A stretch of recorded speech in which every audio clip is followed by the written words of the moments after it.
하나님, 오늘의 삶 가운데 하나님의 복이 있기를, 하나님의 은혜를 경험하기를, 그래서 주님 앞에 찬송하며 감사할 수밖에 없기를 기도합니다.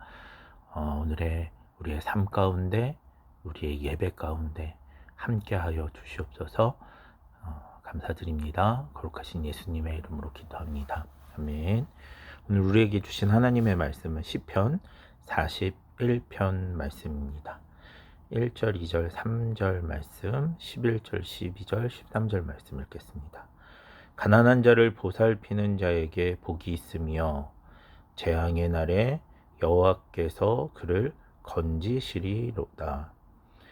여호와께서 그를 지키사 살게 하시리니 그가 이 세상에서 복을 받을 것이라. 주여 그를 그 원수들의 뜻에 맡기지 마소서. 여호와께서 그를 병상에서 붙드시고 그가 누워 있을 때마다 그의 병을 고쳐주시나이다. 내 원수가 나를 이기지 못하오니 주께서 나를 기뻐하시는 줄을 내가 알았나이다. 주께서 나를 온전한 중에 붙드시고 영원히 주 앞에 세우시나이다. 이스라엘의 하나님 여호와를 영원부터 영원까지 성축할지로다. 아멘, 아멘, 아멘. 오늘 본문의 말씀은 시편의 제1권 1편부터 41편까지의 내용을 총정리하고 마무리하는 결론에 해당하는 시편입니다. 시편 1편에서 이렇게 복 있는 사람은 악인의 길을 따르지 않는 사람, 여호와의 말씀을 주야로 묵상하는 사람이라고 이야기하면서 그렇게 악한 길을 따르지 않고 하나님의 말씀을 따르며 하나님의 길을 따르는 여호와의 말씀을 묵상하는 사람에게 복이 있다고 시편 1편은 선포합니다. 그리고 오늘 본문의 말씀에 그렇게 악한 길을 따르지 않고 여호와의 말씀을 묵상하며 여호와의 길을 따르는 사람은 어떤 사람인가? 가난한 자를 보살피는 자라고 이야기하고 있습니다. 그런 가난한 자를 보살피는 자에게 복이 있다고 이야기하고 있습니다. 여기서 말하는 가난한 자를 보살피는 자는 그러면 어떤 사람인가?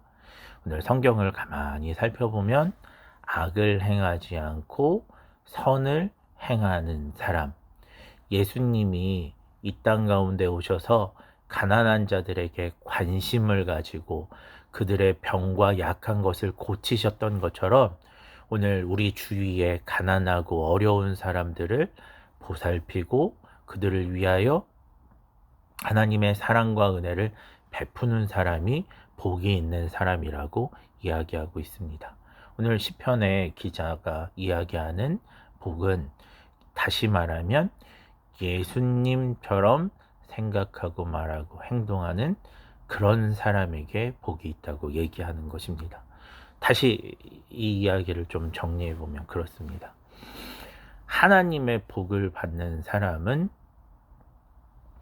여호와의 말씀을 주야로 묵상하는 사람이고 하나님의 말씀에 순종하는 사람인데, 여호와의 말씀을 묵상하고 하나님의 말씀에 순종하는 사람은 어떤 사람인가?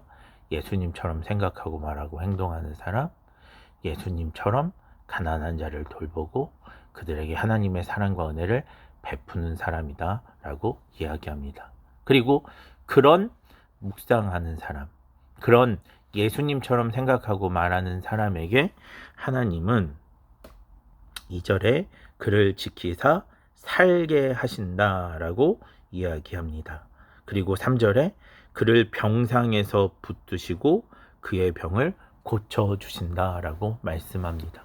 하나님의 복이 실제로 그의 삶을 변화시키고 그의 삶을 회복시킨다라고 약속하고 있는 것입니다. 그리고 그 하나님의 은혜를 경험한 가난한 자를 보살피는 사람, 예수님처럼 생각하고 말하고 행동하는 사람, 묵상하는 사람의 결국에 대해서 오늘 11절에서 13절까지 이렇게 설명합니다. 내 원수가 나를 이기지 못하오니 주께서 나를 기뻐하시는 줄을 내가 알았나이다. 주께서 나를 온전한 중에 붙드시고 영원히 주 앞에 세우시나이다. 이스라엘의 하나님 여호와를 영원부터 영원까지 송축할지로다. 아멘, 아멘. 그렇게 묵상하는 삶을 살면서 하나님의 복을 경험했기 때문에, 그렇게 묵상하는 삶을 살면서 예수님처럼 생각하고 행동하고 말하는 사람이 되었기 때문에 오늘 내 삶에 하나님의 은혜가 크게 임했고, 그 하나님의 은혜로 말미암아 주님을 찬송하고 주님께 감사하며 주님의 영광을 선포하는 삶을 그렇게 살게 되었다라고 하는 것들을 보여주고 있습니다. 그렇습니다. 오늘 우리가 묵상하는 사람이 될 때 오늘 우리에게 하나님의 복이 임합니다. 묵상하는 사람이 되어서 가난한 자를 돌보는 자가 되었을 때 오늘 우리의 삶을 회복시키시고 새롭게 하시는 그 하나님의 은혜를 경험하게 됩니다. 그리고 그 하나님의 은혜로 말미암아 우리의 입술에 찬송이, 우리의 마음에 감사하는 마음이 더하여지게 될 것이고, 그렇게 예배하는 자로 우리가 변화되는 역사가 이루어지게 될 줄 믿습니다. 오늘 이 말씀 기억하면서 복 있는 사람은 묵상하는 사람이며, 복 있는 사람은 예수님을 닮는 사람이며, 복 있는 사람은 예수님처럼 가난한 자를 돌보는 사람임을 기억하고, 그 돌보는 자에게, 그 묵상하는 자에게 주시는 하나님의 은혜를 경험하여 우리 하나님을 찬송할 수밖에 없는 저와 여러분 되기를 주님의 이름으로 축원합니다. 기도하겠습니다. 하나님, 복 있는 사람 되기를 원합니다. 복 있는 사람이 되기 위하여 하나님을 닮는, 예수님을 닮는 사람이 되기를 원합니다. 예수님처럼 생각하고 말하고 행동하는 사람이 되기를 원합니다. 오늘 우리의 삶을 그렇게 변화시켜 주셔서 하나님의 복을 경험하게 하시고 하나님의 은혜와 구원을 경험하게 하시고, 그 은혜와 구원으로 말미암아 주님을 찬송할 수밖에 없는, 예배할 수밖에 없는, 감사할 수밖에 없는 우리가 될 수 있도록 인도해 주시옵소서. 감사드리며 거룩하신 예수님의 이름으로 기도합니다. 아멘.